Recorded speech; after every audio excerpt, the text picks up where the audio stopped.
नमस्कार, स्वागत है आपका अमर ऑनलाइन क्लासेस में। आज हम हिंदी व्याकरण का अगला टॉपिक आपके वाक्य विचार, तो इसकी शुरुआत करेंगे हम।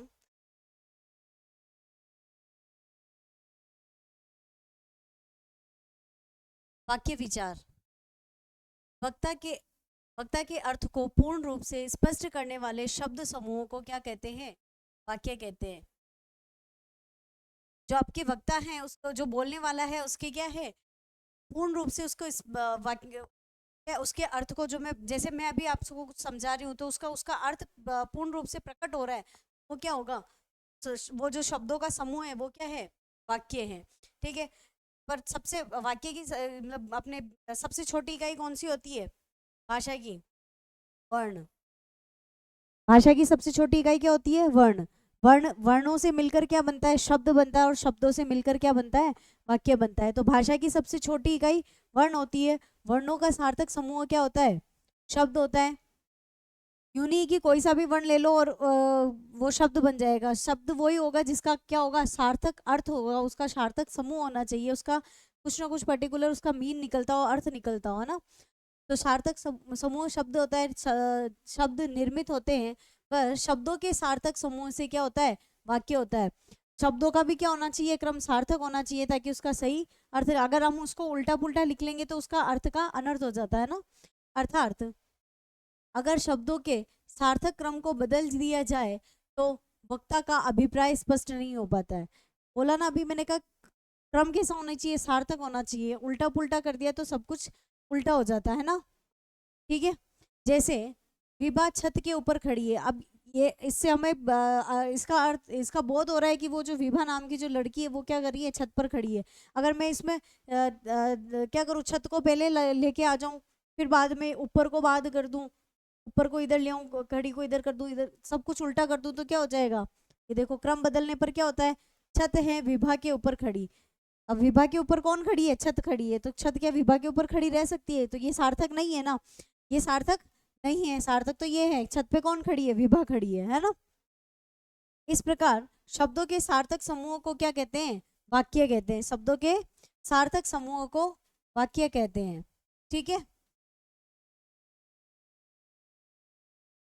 अर्थ के संप्रेषण की दृष्टि से भाषा की पूर्ण इकाई वाक्य है। अब बोला जाए कि आपको अर्थ, जो अर्थ अर्थ हम प्रकट करते हैं, संप्रेषण यानी आपको एक एक व्यक्ति से दूसरी व्यक्ति तक जो आपकी भाषा है उसको पहुंचाना, संप्रेषण करना, वो क्या कहता है? संप्रेषण कहलाता है। तो अर्थ के संप्रेषण की दृष्टि से अर्थ को आपको डिलीवर करना है, सामने वाले को डिलीवर करना है, तो उसकी दृष्टि से भाषा की पूर्ण इकाई कौन सी इकाई? पूर्ण इकाई वो क्या कहलाएगी? वाक्य कहलाएगी। संरचना की दृष्टि से पदों का सार्थक समूह क्या है? वाक्य है। और जब हम किसी वाक्य, किसी की संरचना करते हैं, जैसे अलग अलग, जैसे यहाँ पे लिखा था विभा छत के ऊपर खड़ी है, तो ये अलग अलग पद है ना। इन अलग अलग पदों का सार्थक समूह है। ये तो है निरर्थक समूह, इसका कोई अर्थ नहीं निकल रहा है सही से। ठीक है। जो आप वक्ता पहुंचाना चाह रहा है, जो आपको संप्रेषण करना चाह रहा है वक्ता, वो इसके द्वारा नहीं हो रहा है। किसके द्वारा हो रहा है? इसके द्वारा हो रहा है। ठीक है। तो ये क्या है? पदों संरचना की दृष्टि से क्या है? पदों का सार्थक समूह क्या कहलाता है? वाक्य कहलाता है। ठीक है। अब आगे हम देखेंगे वाक्य के अंग होते हैं। वाक्य के दो अंग होते हैं। कितने अंग होते हैं वाक्य के? दो अंग होते हैं, उद्देश्य और विधेय। उद्देश्य आप याद रखो, जो कर्ता होता है वो उद्देश्य होता है। ठीक है। और कर्ता का जिस क्रिया के द्वारा कर्ता का संबंध बताया जा रहा है वो विधेय होता है। ये तो कौन होगा? कर्ता। और कर्ता का संबंध,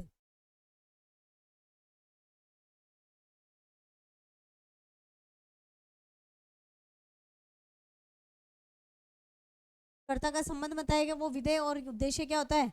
कर्ता होता है। ठीक है। अभी नीचे पढ़ते हैं हम।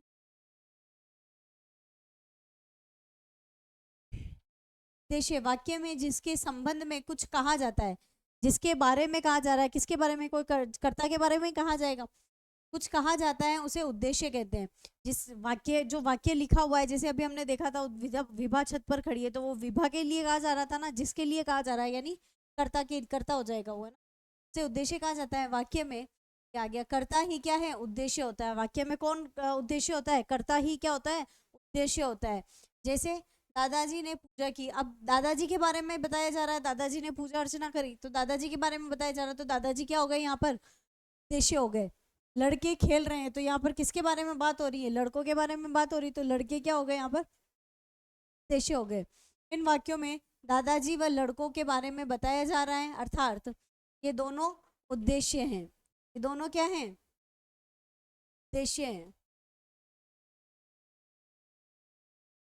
अब है विधेय। विधेय उद्देश्य अर्थात कर्ता के संबंध में वाक्य में जो कुछ भी कहा जाता है, कर्ता के संबंध में वाक्य के अंदर जो कुछ भी कहा जा रहा है, कर्ता को हटा दो, बाकी की जो, जैसे यहाँ या दादाजी ने पूजा की, तो ये पूजा की, ये क्या हो गया, विधेय हो गया। ये उद्देश्य है, ये विधेय, ये उद्देश्य है, ये विधेय, है ना। कर्ता के संबंध में वाक्य में जो कुछ भी कहा जा रहा है वो क्या हो जाएगा, विधेय हो जाएगा। जैसे मोर नाच रहा है, बालक दूध पी रहा है। अब यहाँ पर क्या हो गया, मोर तो क्या हो गया, उद्देश्य,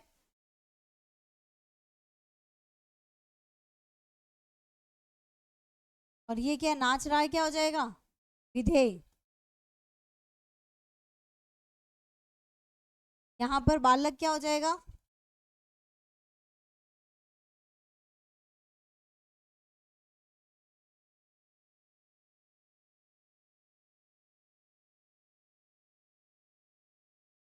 और दूध पी रहा है क्या हो जाएगा, विधेय। ठीक है। मोर नाच रहा है, मोर नाच रहा है में आपको पूछ लिया जाए, कोई भी पंक्ति दे दी जाए और उसमें पूछ लिया जाए आपको प्रश्न कि इसमें उद्देश्य क्या है और इसमें विधेय क्या है, तो आप जो कर्ता होगा वो कर्ता को क्या बता देंगे, आप कर्ता को तो आप बता देंगे उद्देश्य है, और बाकी का जो वाक्य बचा है वो क्या हो जाएगा, कर्ता के बारे में जो भी कहा जा रहा है क्या हो जाएगा, वो विधेय हो जाएगा। ठीक है। जैसे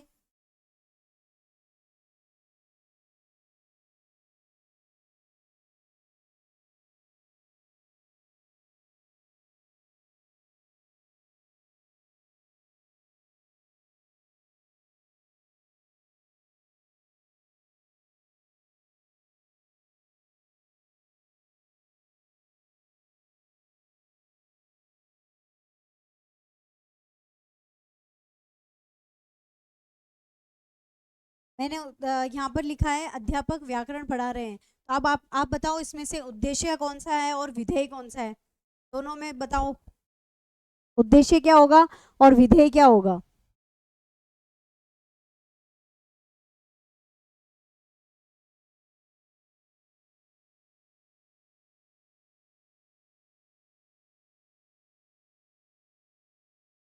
किसके बारे में कहा जा रहा है, अध्यापक के बारे में कहा जा रहा है, तो अध्यापक क्या हो गया यहाँ पर,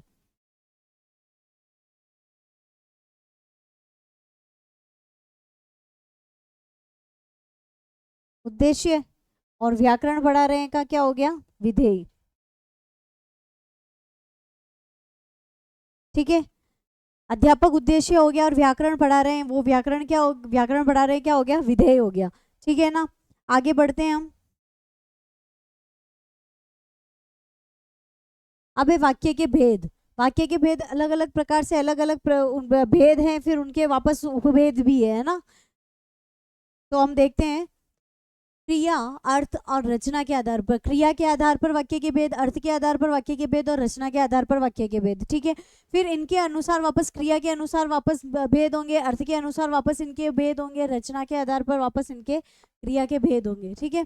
तो अर्थ, क्रिया, अर्थ और रचना के आधार पर वाक्यों के अनेक भेद हैं व इनके उपप्रभेद भी किए गए हैं, जिसमें पहला हम देखेंगे क्रिया के आधार पर भेद। क्रिया के आधार पर, क्रिया के आधार पर वाक्य के भेद हैं। क्रिया के अनुसार वाक्य के तीन तीन प्रकार होते हैं। कितने प्रकार होते हैं क्रिया के अनुसार, तीन प्रकार होते हैं। पहला है कर्तरीवाच्य। क्या है, कर्तरीवाच्य। ये री पढ़ा जाता है, तय के नीचे जो ऐसा बना हुआ है ना उसको रे बनते हैं, रे नहीं होता है, वो क्या होता है, री होता है। कर्तरीवाच्य, जब वाक्य में क्रिया का संबंध सीधा किससे हो, कर्ता से होता है। क्रिया का संबंध सीधा का सीधा किससे हो रहा है, कर्ता से होता है। वह क्रिया के लिंग, वचन, कारक के अनुसार प्रयोग होता है। जैसा कर्ता है उसी के अनुसार उसका लिंग, वचन, कारक प्रयोग होगा। उसे कर्तरीवाच्य कहते हैं। उसे क्या कहते हैं, कर्तरीवाच्य कहते हैं। उसे कर्तरीवाच्य कहते हैं। ठीक है। जैसे सीता गाना गा रही हैं, अब यहाँ पर सीता क्या है, स्त्रीलिंग है, और गाना गा रही है, तो ये जो क्रिया हो रही है वो किसके अनुसार हो रही है, कर्ता के अनुसार। अगर यहाँ पर जैसे ये नीचे आ गया, अजय गाना गा रहा है, तो अजय क्या हो गया, पुल्लिंग हो गया, ठीक है, पुल्लिंग हो रहा है, तो यहाँ पर क्रिया भी बदल रही है ना, बदल रही है, बदल रही है ना।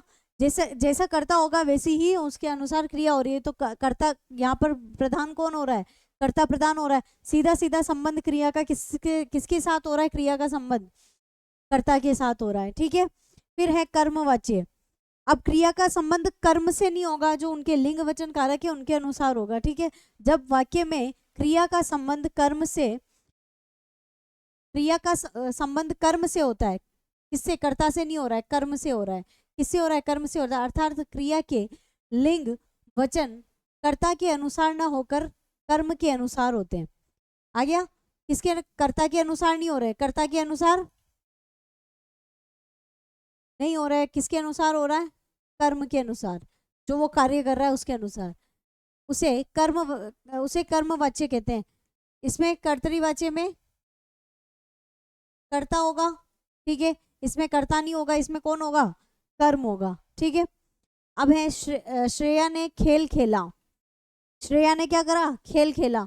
अब जो ये खेल खेला है ना, इसके अनुसार सब कुछ हो रहा। अगर यहाँ पर ये खेल खेला, यहाँ पर इसकी जगह ये लिंग परिवर्तन कर दिया जाए तो भी यहाँ पर कोई फर्क नहीं पड़ेगा। जैसे आयन ने खेल खेला, अब आयन क्या है, पुल्लिंग है, ये स्त्रीलिंग है, परंतु यहाँ पर कोई चेंजेस हुआ क्या, नहीं हुआ ना। तो ये किसके अनुसार हो रहा है, कर्म के अनुसार हो रहा है, ठीक है। नेक्स्ट आपका है इसका तीसरा भेद, भाववाच्य, ठीक है। अब वाक्य में क्या हो रहा है, क्रिया कर्ता व कर्म के अनुसार प्रयुक्त न होकर किसके अनुसार होगी, भाव के अनुसार। कर्तरीवाच्य में कर्म के अनुसार, कर्मवाच्य में कर्म के अनुसार, और भाववाच्य में भाव के अनुसार। तो उसे भाववाचक वाक्य कहते हैं। शगुन से पढ़ा नहीं जाता। अब शगुन से क्या नहीं हो रहा है, पढ़ा नहीं जा रहा है, ठीक है। उसके भाव के क्या हो रहा है, पढ़ नहीं पा रही है वो, है ना। अक्षत से पढ़ा नहीं जाता, अक्षत से भी क्या नहीं हो रहा है, पढ़ा नहीं जाता।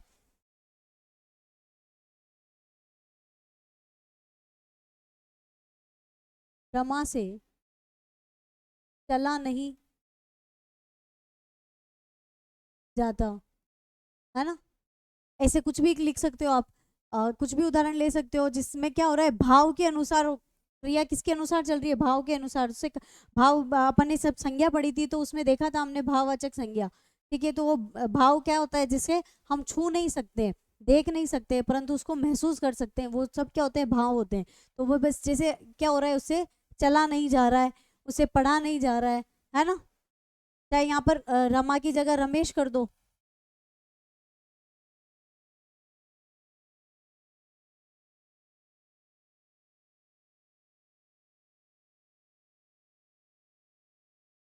क्रिया किसके अनुसार चल रही है, भाव के अनुसार चल रही है ना, ठीक है।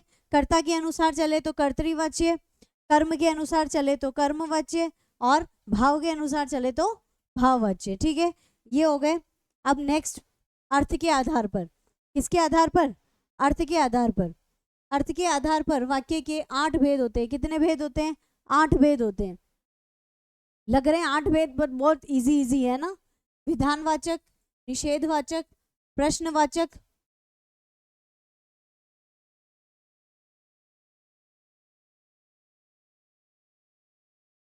प्रश्नवाचक, आज्ञावाचक, विस्मयादिवाचक, इच्छावाचक, संदेह सूचक और संकेतार्थक। जैसे ये शब्द हैं वैसे ही इनके परिभाषाएं, जैसे हमने अभी देखी थी वैसे के वैसे, बहुत इजी है। विधानवाचक, जिस वाक्य में किसी काम का होना या बात का होना हो पाया जाता है, जिसमें कोई कार्य हो रहा हो, जिसमें कोई बात कही जा रही हो, तो वो कौन सा हो जाएगा, विधानवाचक, ठीक है। उसे विधानवाचक वाक्य कहते हैं। जैसे मैं खाता हूँ, शगुन मेरी सहेली है, मैं खाता हूँ क्या हो रहा है, कार्य हो रहा है, और शगुन मेरी सहेली, यहाँ पर क्या बताया, बात बताई जा रही है, ठीक है। अब इसमें क्या होगा, निषेध। जैसे इसमें कार्य का होना और बात का होना हो रहा है, तो यहाँ पर निषेध हो जाएगा उसका, कि वह खाना नहीं खा रही है, वह नहीं खा, वह क्या बोल रही है, वह घर नहीं जा रही है, कुछ भी कर सकते हो, है ना। जिस वाक्य में किसी बात के न होने या काम के अभाव यानी न होने का बोध हो, उसे निषेधात्मक वाक्य कहलाता है। सड़क पर मत भागो, निषेध हो रहा है ना, वहां पर भागना नहीं है। सड़क पर मत भागो, अनुष्क घर पर नहीं है। कौन नहीं है? अनुष्क घर पर नहीं है।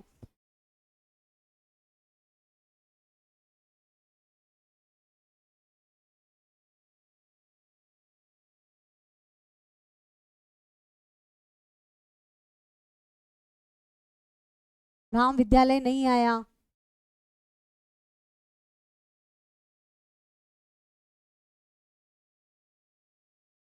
ऐसे कुछ भी वाक्य ले सकते हो आप, है ना, जिसमें क्या हो रहा हो, निषेध हो रहा हो, है ना।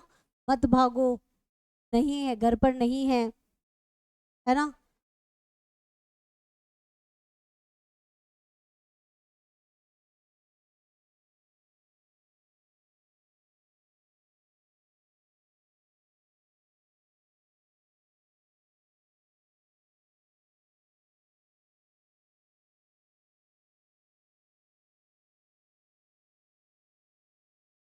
उछल कूद मत करो, निषेध हो रहा है ना। बस निषेधता का भाव हो, वहां पर क्या हो जाएगा, निषेधवाचक। और विधानवाचक में क्या होगा कि किसी कार्य का होना या किसी बात का होना पाया जाता है, तो वो क्या होगा, विधानवाचक। अब है आपका प्रश्नवाचक या प्रश्नार्थक वाक्य।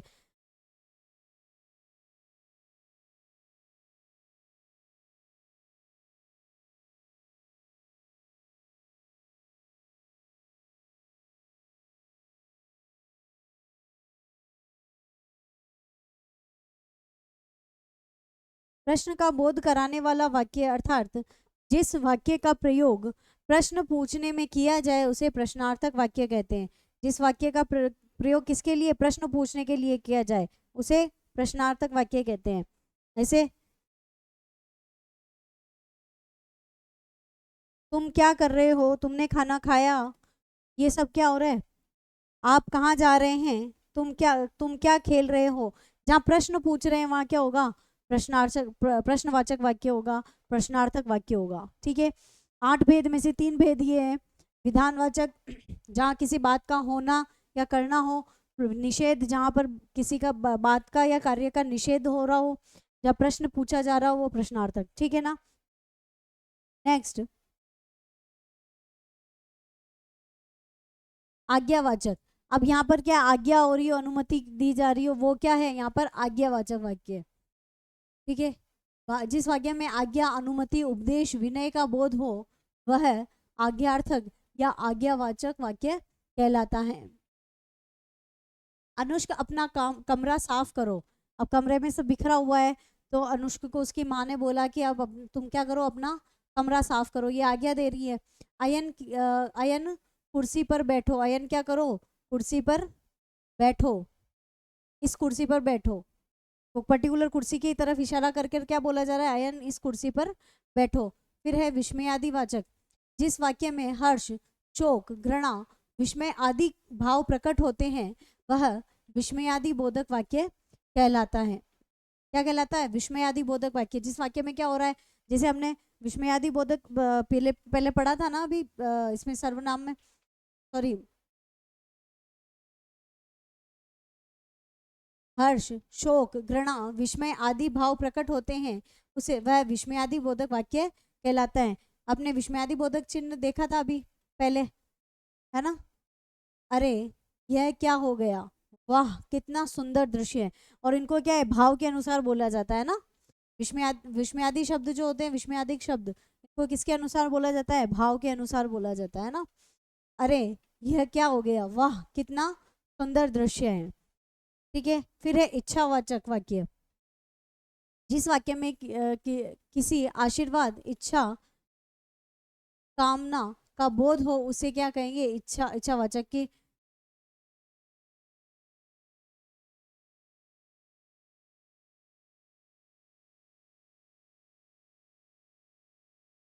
ईश्वर सबका भला करे, तुम हमेशा खुश रहो, है ना, आपका जीवन सुखमय हो।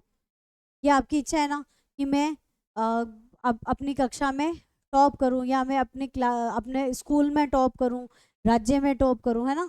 तो ये सब क्या है, आपकी इच्छा है। ठीक है, तो ये इच्छावाचक वाक्य हो गया। आज्ञा के अंदर आज्ञा दी जाएगी, आज्ञा में और इच्छा में ध्यान रखना। आज्ञा में क्या, इसमें क्या होगा, आज्ञावाचक में आज्ञा दी जाएगी, तुम यहाँ बैठो, तुम उधर जाओ, है ना।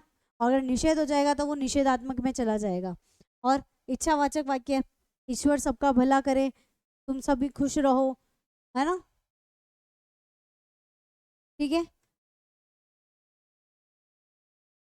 नेक्स्ट, संदेह सूचक या संदेहवाचक, जिस वाक्य में किसी काम को पूरा होने का संदेह होता हो, कि कार्य पूरा होगा या नहीं होगा, उसका संदेह हो, संभावना हो, भाव प्रकट हो, उसे क्या है, संदेहवाचक वाक्य। शायद वे कल आए, फिक्स नहीं है कि वो आएंगे या नहीं आएंगे, शायद वो कल आए, हो सकता है कल तक मौसम ठीक हो जाए, है ना, हो सकता है मौसम कल तक ठीक हो जाए, हो सकता है कि आप परीक्षा में अच्छे अंकों से उत्तीर्ण हो, है ना।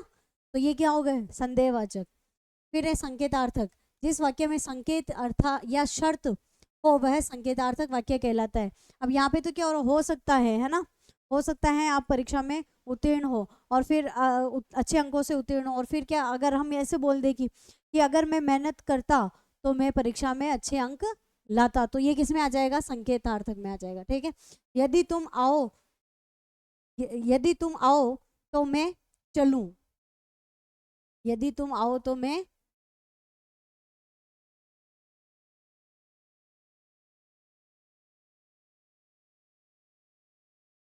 वर्षा न होती तो फसल सूख जाती, अगर बारिश ना होती तो क्या होता, फसल सूख जाती। तो बोला यदि मैं,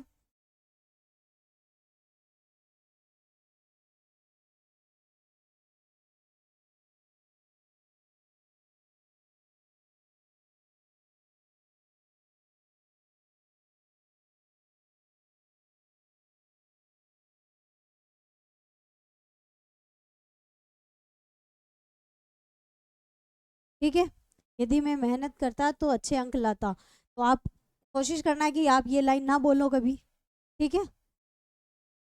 आगे बढ़े, ये आपके आठों भेद हो गए इसके। अब है आपके रचना के आधार पर वाक्य के भेद। किसके आधार पर है, रचना के आधार पर। रचना के आधार पर वाक्य के तीन प्रकार होते हैं, तीन भेद होते हैं, सरल, मिश्रित और संयुक्त वाक्य।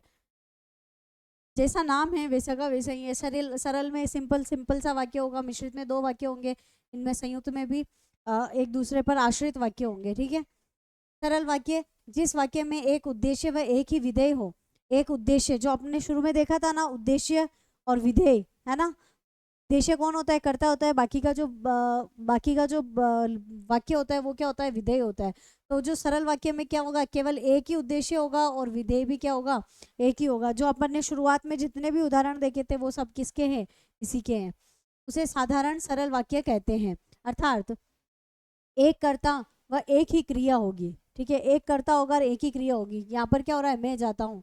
अब बात किसके बारे में होती है, मैं के बारे में, तो ये क्या हो गया, उद्देश्य, और ये क्या हो गया, विधेय, ठीक है। एक उद्देश्य है और एक ही विधेय है ना। नेक्स्ट, मिश्रित या मिश्र वाक्य, जिस वाक्य में एक प्रधान वाक्य हो तथा उसके साथ अन्य आश्रित उपवाक्य हो, उसे मिश्र वाक्य कहते हैं। मिश्र वाक्य व उपवाक्यों को जोड़ने का काम समुच्चय बोधक अव्यय करते हैं। ठीक है, समुच्चय बोधक अव्यय जिसमें क्योंकि ऐसे शब्द आएंगे, क्योंकि, चूंकि, जब, तब, अर्थात, यदि, तो, ताकि, तदापि। ये जो शब्द मिल जाए आपको जहाँ पे भी, तो दो वाक्य होंगे, दोनों वाक्यों को जोड़ने का काम करेंगे ये समुच्चय बोधक अव्यय, ठीक है। ये जहां पर भी मिल जाए आपको तो वो क्या है, आपके मिश्रित या मिश्र वाक्य हो जाएगा, ठीक है। वे मेरे घर आएंगे क्योंकि उन्हें अजमेर शहर घूमना है। वो मेरे घर आएंगे क्यों, क्योंकि उनको कहाँ घूमना है, अजमेर घूमना है। वे मेरे घर आएंगे, ये तो क्या हो गया, प्रधान वाक्य हो गया, ये तो हो गया प्रधान। क्योंकि क्या हो गया, समुच्चय बोधक, योजक चिन्ह, योजक हो गया, इनको समुच्चय बोधक अव्यय है जो कि इनको दोनों वाक्यों को क्या कर रहा है, जोड़ने का कार्य कर रहा है। और ये क्या हो गया, आश्रित उपवाक्य, ठीक है, जिसमें क्या होगा, प्रधान उपवाक्य होगा, एक आश्रित उपवाक्य होगा और एक समुच्चय बोधक अव्यय होगा, जो कि किसको, दोनों वाक्यों को जोड़ने का कार्य करेगा, ठीक है। क्योंकि क्या है, योजक का कार्य कर रहा है, उन्हें अजमेर शहर घूमना है, ये क्या है, आश्रित उपवाक्य हैं। ठीक है,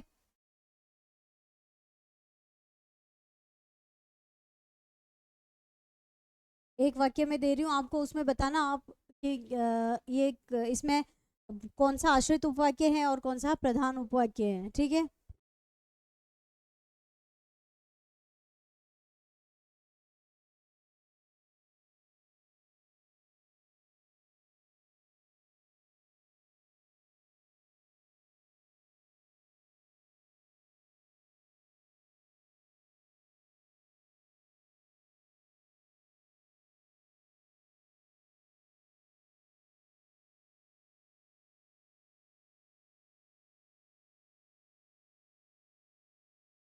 बताओ इसमें योजक क्या है और समुच्चय बोधक अव्यय कौन सा है, इसमें आश्रित उपवाक्य कौन सा है और प्रधान वाक्य कौन सा है, बताओ।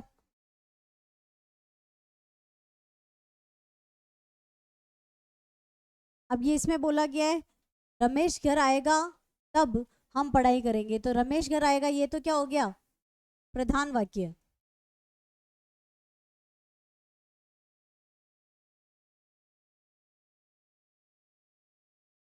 ये क्या हो गया, योजक, जोड़ रहा है ना, जोड़ने का काम कर रहा है दोनों को।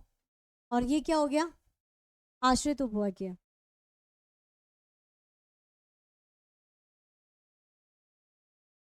ठीक है, अब इसमें ये देखो अगर रमेश आएगा ही नहीं तो हम पढ़ाई करेंगे ही नहीं, तो ये क्या होगा, मेन मेन मेन इसी के ऊपर टिका हुआ है, तो वैसे ही पता चल जाएगा प्रधान उपवाक्य। जिस जो कार्य अगर होगा ही नहीं तो दूसरा कार्य उसके अकॉर्डिंग होगा ही नहीं। ठीक है, तो ये प्रधान उपवाक्य हो जाएगा, प्रधान वाक्य हो जाएगा, ये आश्रित उपवाक्य हो जाएगा। ये होगा तभी ये होगा, ये नहीं होगा तो ये भी नहीं होगा, है ना।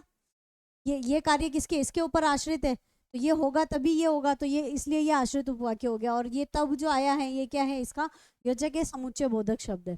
ठीक है, यहाँ पर डिफाइन भी किया हुआ है प्रधान उपवाक्य, जो वाक्य मुख्य उद्देश्य व मुख्य विधेय से बना हो वह क्या होता है, प्रधान उपवाक्य होता है।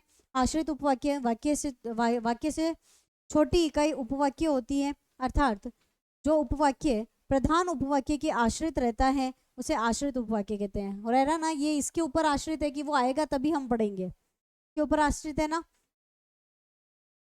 ठीक है, आगे बढ़ते हैं हम। आश्रित उपवाक्य की क्या कितने तीन भेद होते हैं, संज्ञा उपवाक्य, विशेषण उपवाक्य और क्रिया विशेषण उपवाक्य। तो पहले हम देखते हैं संज्ञा।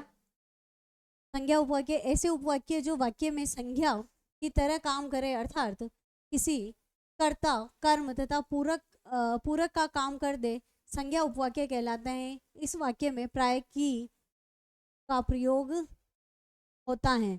मैंने देखा कि शगुन गा रही है, मैंने देखा कि शगुन गा रही है। तो अब ये जो की आया है ना, इससे भी आप ऐसा, और यहाँ पर क्या हो रहा है कि कर्ता और कर्म का पूरक का, यहाँ पर क्या आया था आपने कि अर्थात किसी कर्ता या कर्म, कर्ता ये करता है ना, कर्ता या कर्म का पूरक काम पहले काम देते थे कि शगुन क्या कर रही है, गा रही है, ये तो कर्ता हो गई।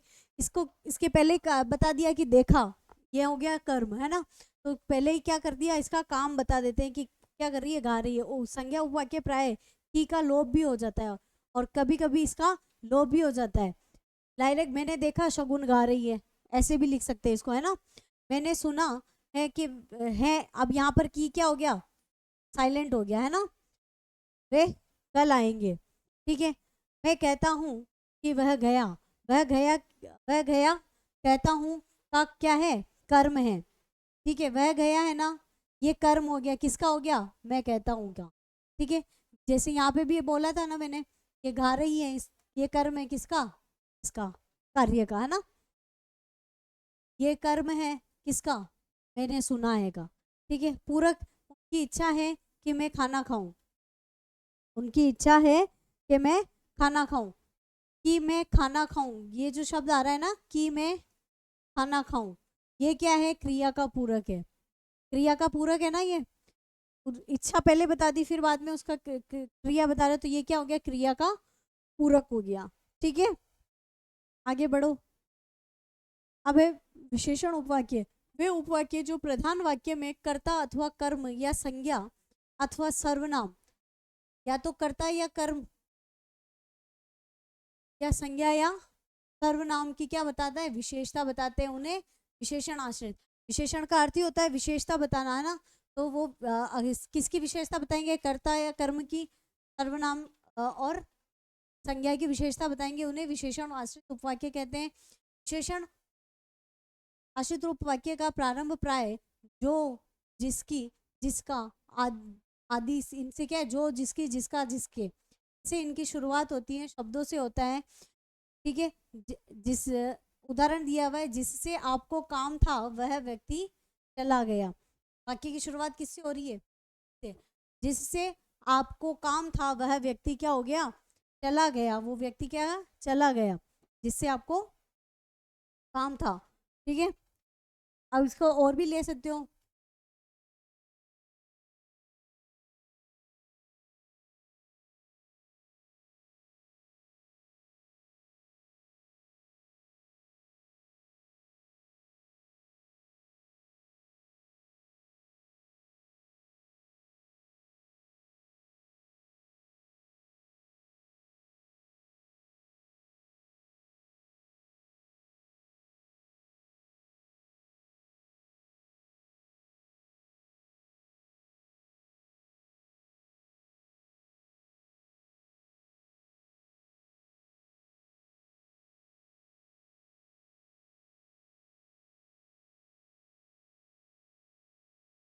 क्या है, जिसके लिए भोजन बनाया वह नहीं पहुंचा। तो यहाँ पर कहाँ से शुरुआत हो रही है, जिसके। तो इस या और विशेषता बता रहा है कि वह क्या हुआ, पहुंचा ही नहीं। क्रिया विशेषण उपवाक्य, जो प्रधान उपवाक्य की क्रिया की विशेषता बताते हैं। जो प्रधान उपवाक्य हैं उसकी क्या बताएगी, क्रिया की विशेषता बताते हैं, वह क्रिया विशेषण उपवाक्य होता है। नाम ही क्या है, क्रिया विशेषण। तो क्रिया की विशेषता बताने वाला क्रिया विशेषण। किसकी, प्रधान उपवाक्य की क्रिया। ये क्रिया के घटित होने का स्थान, दिशा, कारण, परिणाम, रीति आदि की सूचना देते हैं। किसकी सूचना देंगे, ये स्थान पे हो रहा है, दिशा में हो रहा है, कारण में हो रहा है, क्या परिणाम है, क्या रीति है। ठीक है, यदि दिन भर खेलोगे तो पढ़ोगे कब, या कब पढ़ोगे। ठीक है, दिन भर खेलोगे तो कब पढ़ोगे, है ना। तो अब यहाँ पर ये जो प्रधान उपवाक्य है कि यहाँ पर क्या बता रहा है, खेलना, बता रहा है कि खेले जा रहा है परंतु पढ़ नहीं रहा है।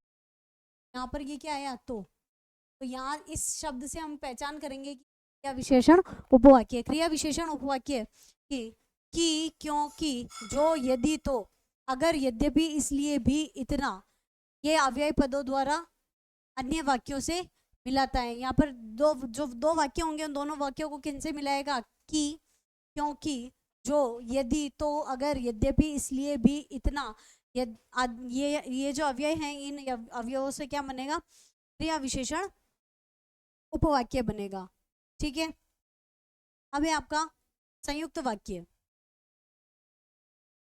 जिस वाक्य में दो या दो से अधिक साधारण वाक्य या प्रधान उपवाक्य हो, क्या हो रहा है, संयुक्त वाक्य है ना। पहले सरल वाक्य में क्या हो रहा था, एक विधेयक और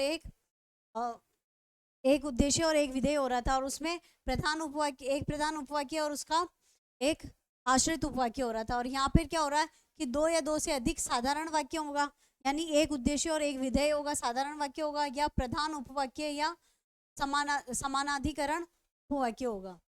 ठीक है, किसी संयोजक शब्द तथा, यहाँ पर संयोजक शब्द क्या आएंगे, ये आएंगे, ध्यान रखना, तथा, एव, या, अथवा, और, परंतु, लेकिन, बल्कि, अतः, ये इसके क्या होंगे, संयोजक शब्द होंगे। क्या होगा, क्या हो, उसे संयुक्त कहते हैं। भरत आया किंतु भूपेंद्र चला गया। यहाँ पर क्या आया, किंतु। अब यहाँ पर क्या है, ये आपका आया प्रधान उपवाक्य, सॉरी सरल वाक्य आया, भूपेंद्र चला गया। यहाँ पर ये क्या हो गया, एक उद्देश्य, दो उद्देश्य हो गए। ठीक है, आया, चला गया, दो विधेय हो गए। ठीक है ना। फिर है आपका समानाधिकरण वाक्य, ऐसे उपवाक्य जो प्रधान उपवाक्य या आश्रित उपवाक्य के समान अधिकार वाले हो, उन्हें समानाधिकरण उपवाक्य कहते हैं। ऐसे उपवाक्य जो क्या हो, ऐसे उपवाक्य जो प्रधान उपवाक्य होगा या फिर जो उसका आश्रित उपवाक्य होगा, प्रधान उपवाक्य जो इधर आ रहा था और फिर योजक चिन्ह आ रहा था, फिर क्या आ रहा था, आश्रित उपवाक्य आ रहा था। के समान, कि इन्हीं के समान अधिकार वाले होगा, उसे क्या होगा, सामान्य के समान होगा। जैसे ये आ रहा था ना, ये प्रधान उपवाक्य, ये आश्रित उपवाक्य, आया वो चला गया, ठीक है। तो उनके समानाधिकरण उपवाक्य, समानाधिकरण उपवाक्य कहते हैं, ठीक है ना। ये आपके हो गए वाक्य विचार कंप्लीट। अगर इनमें कहीं पे भी किसी भी वाक्य के अंदर किसी भी भेद में कोई भी समस्या हो तो आप कमेंट करके बताएं, आपकी समस्या का समाधान किया जाएगा। धन्यवाद।